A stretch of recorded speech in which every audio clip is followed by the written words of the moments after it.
João capítulo 5, versículo 16. E por essa causa os judeus perseguiram Jesus e procuravam matá-lo, porque fazia essas coisas no sábado.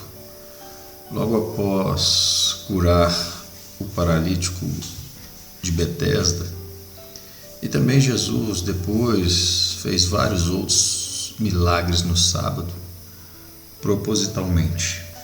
Os judeus começaram a perseguir Jesus por ele quebrantar o sábado, fazendo milagres no sábado, fazendo o bem no sábado. E por essa causa os judeus perseguiram Jesus e procuravam matá-lo, porque fazia essas coisas no sábado. E quando indagado pelos fariseus, pelos judeus, Jesus respondeu, versículo 17.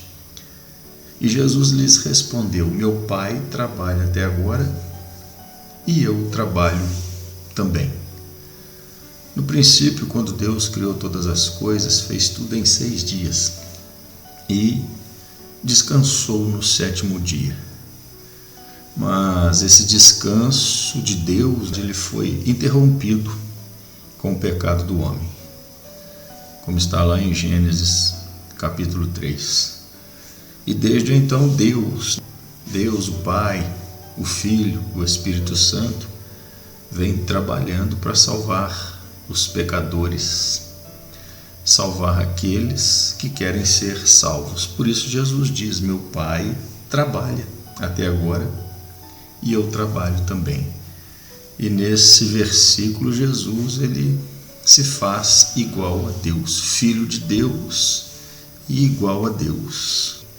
E agora você veja versículo 18. Por isso, pois, os judeus ainda mais procuravam matá-lo, porque não só quebrantava o sábado, mas também dizia que Deus era seu próprio Pai, fazendo-se igual a Deus.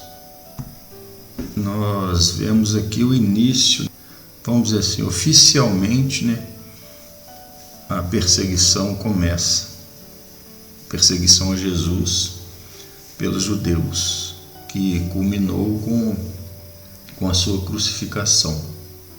E você vê que Jesus continuou confrontando em várias ocasiões, nos dias seguintes, os judeus, fazendo milagres no sábado, ajudando os pobres, os enfermos, os necessitados no sábado. E os judeus cada vez mais com o seu desejo perverso de dar cabo da vida do Salvador, nosso Senhor Jesus Cristo. E Jesus continua lhes ensinando, não é? Jesus continua lhes dando palavra, argumentando com eles. E no versículo 24, Jesus diz: na verdade, Jesus várias vezes, nós vemos Jesus dizendo, iniciando um discurso, uma conversa, dizendo na verdade, ou seja, preste atenção no que eu estou dizendo, atente bem para o que eu estou dizendo.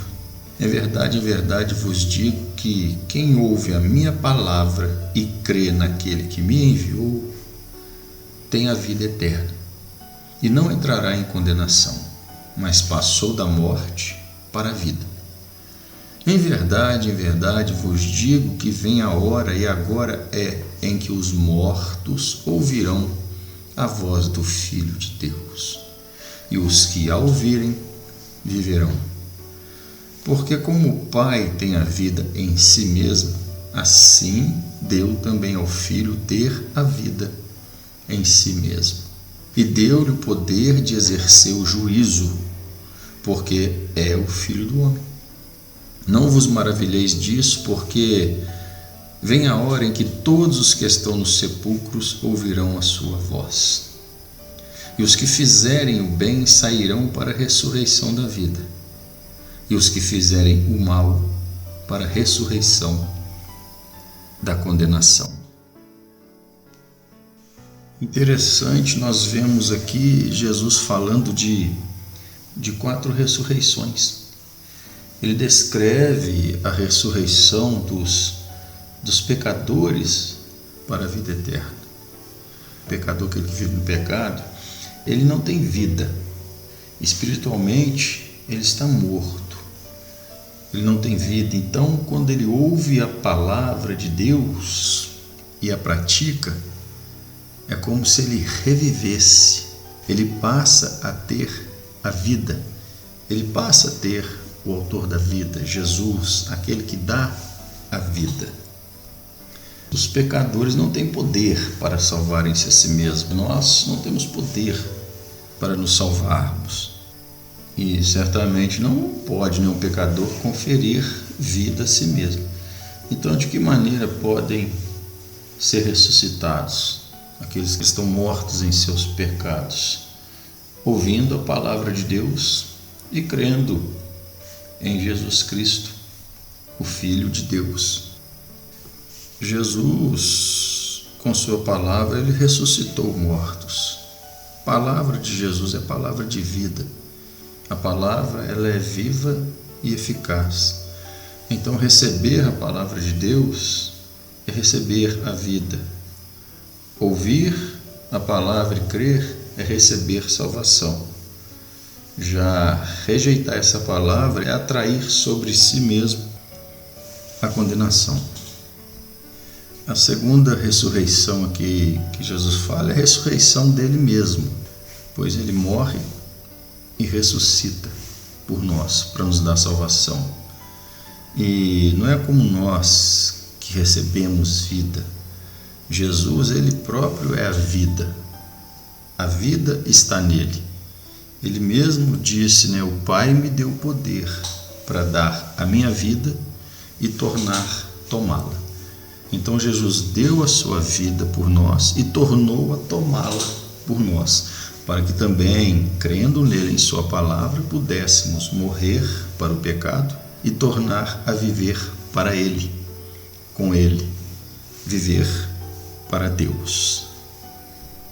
A terceira ressurreição é a ressurreição da vida, quando todos os cristãos serão ressurretos dos mortos, receberão novamente o seu corpo que um dia morreu. E é muito bem explicado em 1 Tessalonicenses 4, 1 Coríntios 15. E essa ressurreição é o momento em que receberemos um novo corpo. Essa terceira ressurreição, a ressurreição daqueles que morreram salvos, recebendo um novo corpo, um corpo glorificado, para viverem com Deus, com Jesus, eternamente com o Pai e com o Filho, desfrutando das bênçãos mencionadas por Deus acerca da vida do porvir. Essa é a ressurreição, como eu disse, ela é ensinada em Tessalonicenses, quando nos ares Jesus chama o seu povo. Chama o seu povo salvo, que ainda está na terra, e o seu povo que já havia deixado essa vida. E a quarta ressurreição mencionada é a ressurreição do juízo, um tempo depois da terceira ressurreição, da ressurreição dos que morreram salvos. A quarta ressurreição mencionada aqui é a ressurreição daqueles que morreram em condenação, não deram ouvidos à palavra, não receberam a palavra da salvação em seus corações, não creram nela e não viveram por ela. Agora estão sendo ressuscitados, recebendo um corpo ressurreto, mas não glorificado. Um corpo para receber o juízo de Deus, o juízo de Jesus Cristo, porque nesse momento Jesus será o juiz, pois ele diz: meu Pai me deu o poder de julgar. Jesus ele deixa claro, o Pai concedeu todo o julgamento ao Filho e deu-lhe poder de julgar. Essa é a ressurreição daqueles, repetindo, que tiveram oportunidade de ressuscitarem para a vida, mas não receberam a palavra, não receberam em seu os corações a palavra, a verdade de Deus.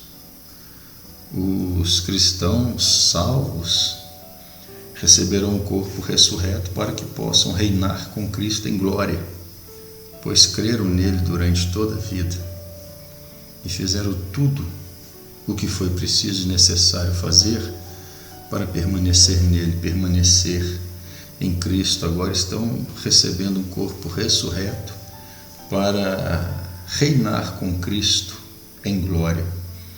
Já os incrédulos, não é, aqueles que ouviram, não deram crédito, não receberam a palavra em seus corações, receberão um corpo ressurreto, mas, como eu já disse, não glorificado, mas para que sejam julgados e sofram nesse corpo os castigos que lhes são devidos. O corpo usado para o pecado sofrerá as consequências desse pecado.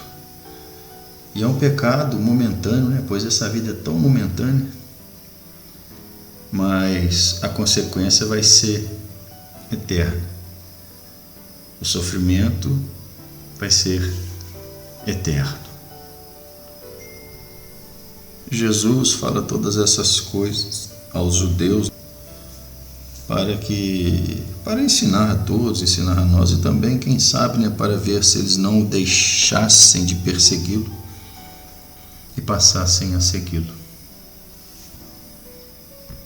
E repetindo mais uma vez, pois é um alerta sério, ouvir essa palavra e crer é receber salvação, enquanto rejeitar essa palavra é atrair sobre si a condenação. Deus abençoe na paz de nosso Senhor e Salvador Jesus Cristo, e que a palavra dele esteja sempre bem gravada nas tábuas dos nossos corações. Amém.